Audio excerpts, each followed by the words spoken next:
Uma dúvida de aula é o seguinte: de onde vem a dor do sistema nervoso? Como que a gente consegue identificar qual é o trajeto, o que você pensa? O que a literatura vem falar, a literatura de livro, o que vem trazer pra gente de plexo braquial? Quais são os pontos chaves que você não deve deixar de avaliar o plexo braquial para tratar? Né? Ou seja, onde você deve ir para você encurtar caminho. E essa live eu quero só 10 minutos seu. 10 minutos será o suficiente para falar algo mais importante de relação do sistema nervoso para o plexo braquial. Eu vou fazer algo bem resumido para que a gente vá direto, tá? E que depois você possa ver e ir em caminhos e verificar se no seu paciente você conseguiu fazer o diagnóstico, fazer o direcionamento e ajudar pessoas, que esse é o nosso objetivo, é o objetivo dessa live, toda quarta-feira você aqui comigo. Então vamos lá. A pergunta que eu faço para você é o seguinte: de onde vem a dor do sistema nervoso? Uma lesão no sistema nervoso. Onde que vem essa dor? E aí a gente vai ver lá no Butler, ele fala assim, que é muito difícil, isso lá, quando ele escreve, verificar exatamente onde que vem essa lesão. Porque geralmente as pesquisas são feitas no normal e no lesionado a gente não consegue ter uma extensão desse direcionamento da lesão. O segundo ponto que ele vai trazer é que a maioria das pesquisas de avaliação do sistema nervoso autônomo para avaliar a parte neural são feitas em animais, então isso dificulta muito a relação de exposição de característica da dor, de localização, de trajeto nesse processo. Mas aí vem a pergunta e eu já vou te dando a resposta, a possível resposta. Então, quando a gente tem uma lesão no sistema nervoso, essa dor, ela vai vir de onde? Possivelmente, ela vai vir de uma origem de raiz nervosa ou de uma articulação zigoapofisária, tá? É onde geralmente vai se iniciar essa lesão. Caraca, Cibele, raiz nervosa. Mas geralmente, se tem raiz nervosa, eu tenho que saber de onde está saindo esse nervo, de onde que ele está se formando para eu conseguir entender o trajeto e a disfunção que está ali acontecendo. Sim, perfeitamente. Por isso que é tão importante a gente entender o principal dessa formação do plexo e das vértebras, de onde vai sair cada coisa, para você ir entendendo, né? Se vem uma lesão, se vem um trauma, para que você vá seguindo esse passo e fazer um diagnóstico diferencial exato, preciso para o seu paciente. Também a literatura traz que essa lesão raramente está limitada a um segmento. Então, a dificuldade vem daí, de você acertar exatamente de onde começou a lesão, de onde vem essa lesão, está aqui, ó. Raramente ela está limitada, então você tem segmentos associados, você tem correlações associadas e o tecido conjuntivo é um deles e você vai ver logo aqui abaixo o que o Butler traz. Também da relação com dura mater. Olha só. Classificando essa lesão, ele traz 3. Central, que seria uma relação de neurônios de segunda ordem do sistema nervoso central. Neurogênica, neurônios periféricos. E nociceptiva, receptores periféricos. Mas aí ele vem trazer que existe uma outra classificação chamada dor dural, tá? Que alguns estudiosos, inclusive, discordam desse processo, não concordam com essa relação de dor dural. Mas o que estaria associado? Estaria associado com o nervo sinus vertebral e a dura mater como fonte de dor. Ou seja, dura mater, vamos lembrar, de onde que eu tenho esse trajeto aí acontecendo? Eu tenho do sacro cox até a base nucal, com fixação em quem? C2. Caraca, professora, então você está querendo me dizer que ele está dizendo que também existe um comportamento de dor dural, que é o que eu vou ficar mais um tempo aqui para você. Sim. Então, se eu tenho uma lesão, uma alteração em tecido conjuntivo, em áreas de fixação e de conexão dessa dura mater, eu possivelmente tenho uma causa de dor dural. Tem uma alteração dural ali acontecendo. Nossa Senhora! Isso dificulta nosso raciocínio, porque se eu tenho uma queda sobre o sacro, eu posso gerar toda uma restrição na coluna inteira. E aí eles vão dizer que não concordam chamar essa dor dural de dura mater, porque eu tenho outros componentes, a pia mater, a aracnoide, que não seria justo classificar absolutamente a dura mater. E sim trazer o tecido conjuntivo com toda essa relação. Então, Cibele, você está querendo me dizer que, na verdade, não é Cibele apenas. O Barral vem falar isso em sua literatura, dizendo o seguinte, que para tratar, eu posso pensar na relação de nervo, pensando em um aspecto conjuntivo amplo, fazendo alavancas e liberando pontos importantes de fixação, tá? E aí, essa relação de dor dural, ela vem do Sirrex, e ele vai fazer um mapa dural. E olha só que interessante, o mapa dural que ele traz vem especificar isso no livro, tá, gente? Vem trazer pontos em que a gente conhece bem quando a gente vai estudar anatomia, nos cursos mais profundos, como de osteopatia, como zonas de transição, tá? De charneiras. Então, zona muito importante que ele vem falar desse trajeto de compressão, de alteração, que pode gerar uma influência neural, seria o sacro, seria a área de T12, L1, C7, T1, C4, OAA, como todo esse processo sendo importante para que eu avalie e trate essa relação. E aí ele vem trazer que o sinus vertebral, ele tem uma característica, um componente simpático, que poderia gerar uma alteração do sistema nervoso periférico, irritando ou deprimindo e gerando algumas síndromes e alterações. Então, professora, você quer me dizer que por esse primeiro slide aqui, que não é slide, a pessoa tá maluca, mas por essa escrito aqui no nosso quadro, a relação de tratamento do sistema nervoso autônomo, eu tenho que levar em conta o tecido conjuntivo e eu tenho que pensar num todo, sim. Para o diagnóstico diferencial, a gente tem que pensar no todo, e essa relação do todo, ela tem uma relação direta com quem? Sistema músculo-esquelético. Avaliar como está esse sistema, o que faz parte desse sistema e algo que é muito importante, ó, traumas. E quando eu falo de traumas, eu estou falando de batida de carro, eu estou falando de cirurgia, eu estou falando de vários tipos possíveis de trauma que vão gerar deposição de colágeno nessa estrutura, né, como trauma. E aí imagine que aqui é um nervo, tá? E esses traumas, essa cirurgia, ela vai gerando cálcio, deposição do cálcio, e esse cálcio ele vai gerar o quê? Futuramente uma inibição dessa condução do nervo que está aqui. E aí chega um momento em que para se tratar esse nervo, quando já tem todo esse depósito, já tem esse trauma, já tem toda essa alteração, as manipulações neurais não darão mais efeito. Porque eu já tenho um trauma que já levou uma lesão, que já levou um comprometimento maior.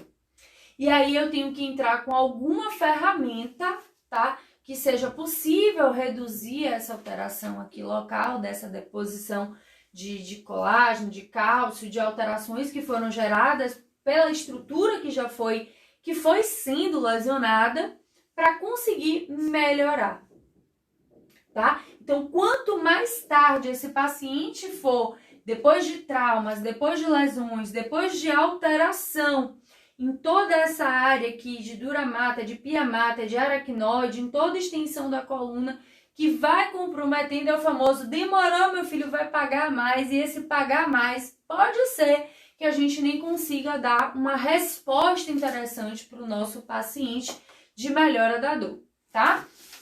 Então, essa é a relação aqui que vai direta ao passo que a gente tem que pensar.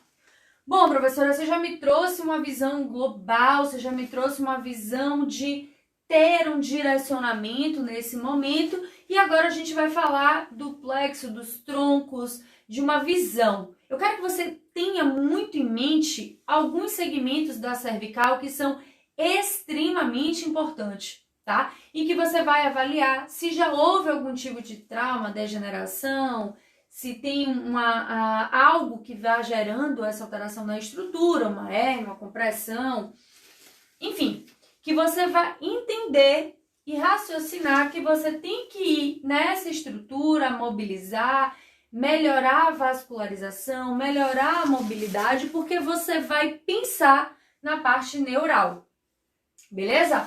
Então, o tronco superior do plexo, a gente vai pensar aqui vindo de C4, C5 e C6. C4, C5 e C6.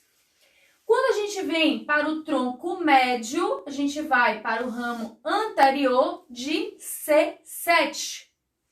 E quando a gente vai falar do tronco inferior, a gente vai falar de C8 e T1, tá?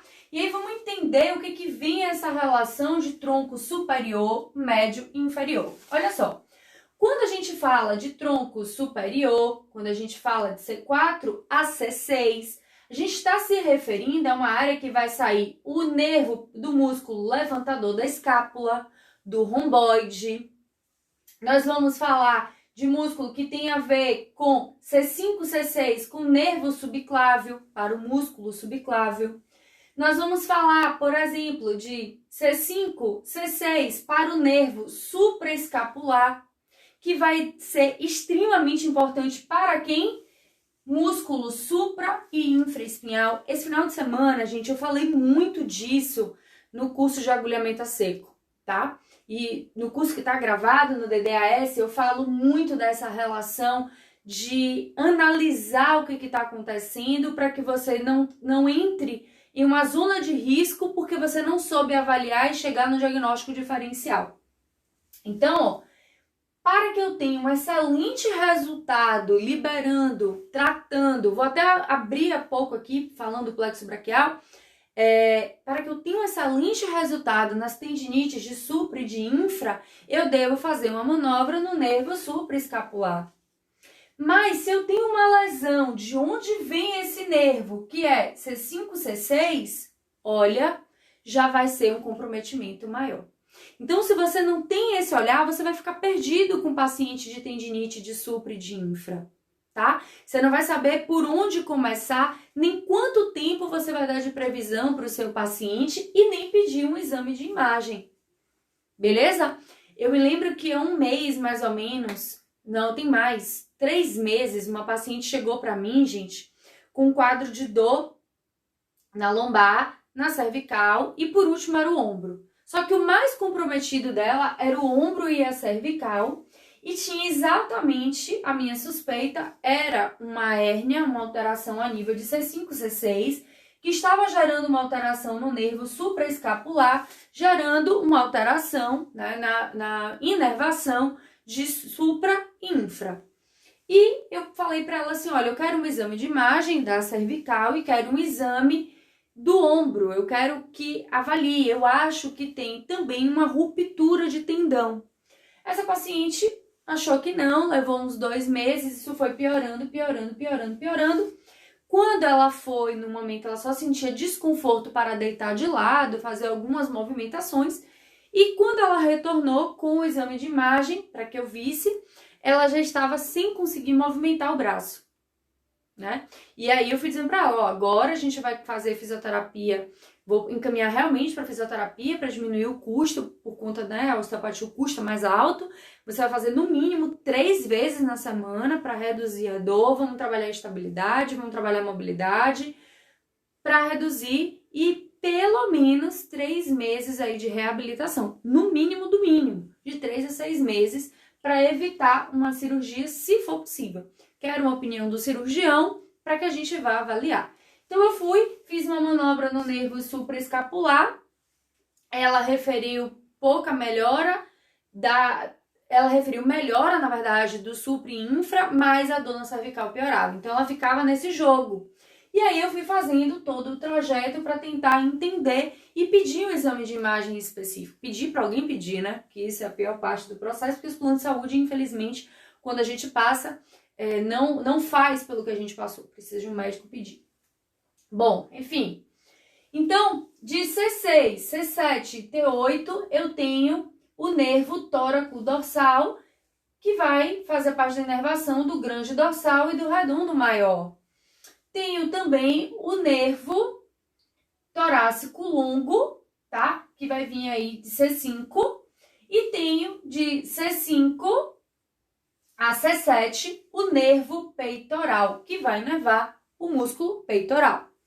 Então, observe como aqui, ó, é o emaranhado que geralmente o seu paciente vai apresentar de disfunção. É o lugar onde vai sair parte de toda a estrutura que pode estar comprometida para o seu paciente. Beleza? E aí nós temos os ramos primários, que é o ramo supraclavicular, que passa aí ao longo da artéria subclávia, tá? Então, músculo subclávio, artéria subclávio, e depois, dorsalmente, ele vai para a axila, passando aí no espaço quadrangular, que é uma área específica da escápula. Nesses ramos primários, eu tenho também o ramo infraclavicular, que vai dar origem ao feixe lateral, onde eu tenho o feixe radial, formado pelos troncos, né? Tronco superior, médio e inferior. Eu tenho o feixe medial, que vai dar origem ao feixe ulnar, e eu tenho do ramo primário o feixe posterior, que vai dar origem aí ao nervo axilar e radial. Beleza? Então, olha só como esse emaranhado é extremamente importante para eu tratar.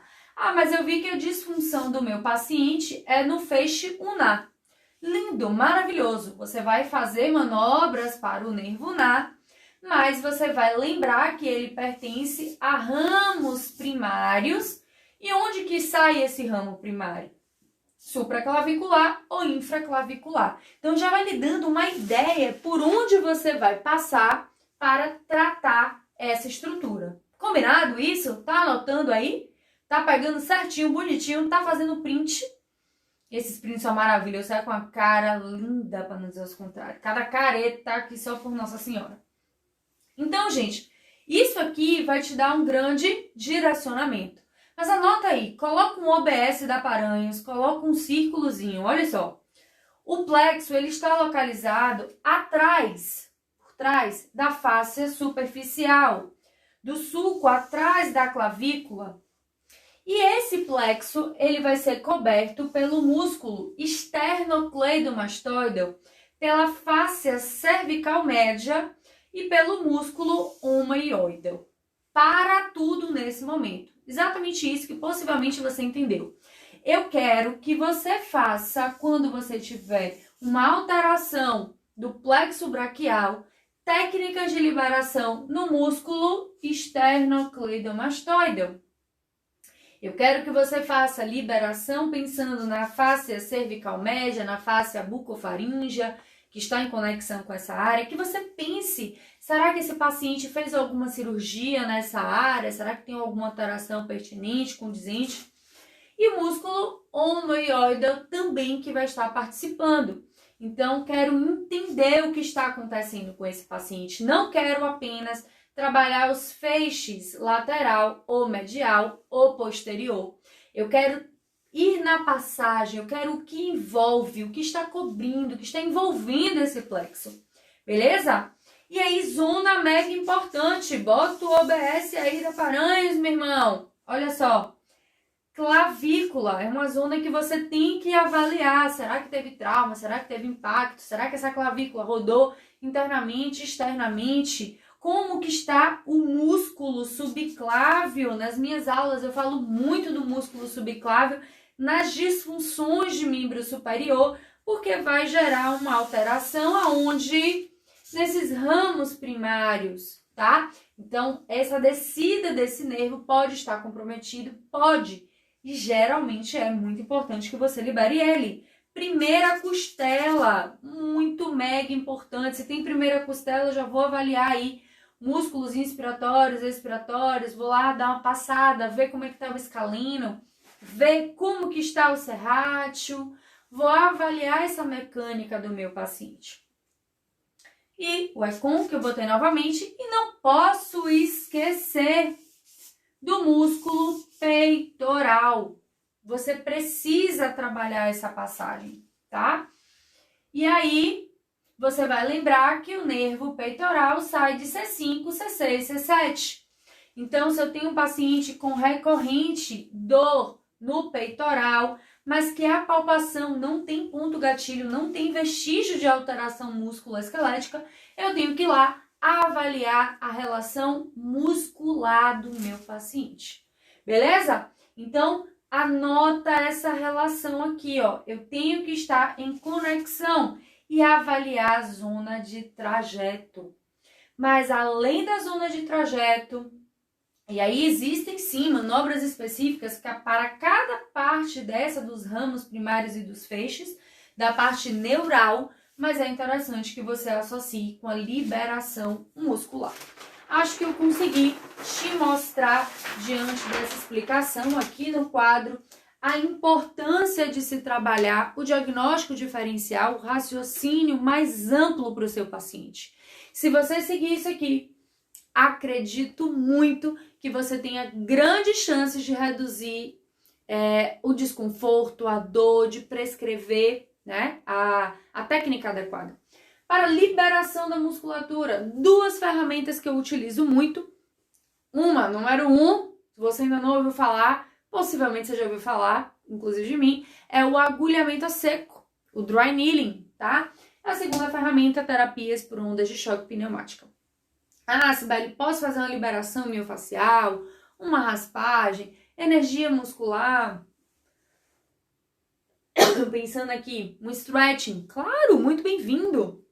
Lembrando sempre que isso são ferramentas. E gosto de prescrever exercício de automobilização neural para o meu paciente, para que ele faça, tento ensinar e explicar. Mas no meu consultório eu utilizo as manobras para os nervos específicos com base no raciocínio do Barral, tá? Então, é o direcionamento que eu tenho, é muito bacana, é por alavancas, é usando a relação de mecanotransdução e tensegridade. Agora eu vou aqui para trás para ver se tem alguma pergunta de vocês. Ah, boa, Rosa! Como eu queria que os meus pacientes ouvissem isso. Cara, é surreal.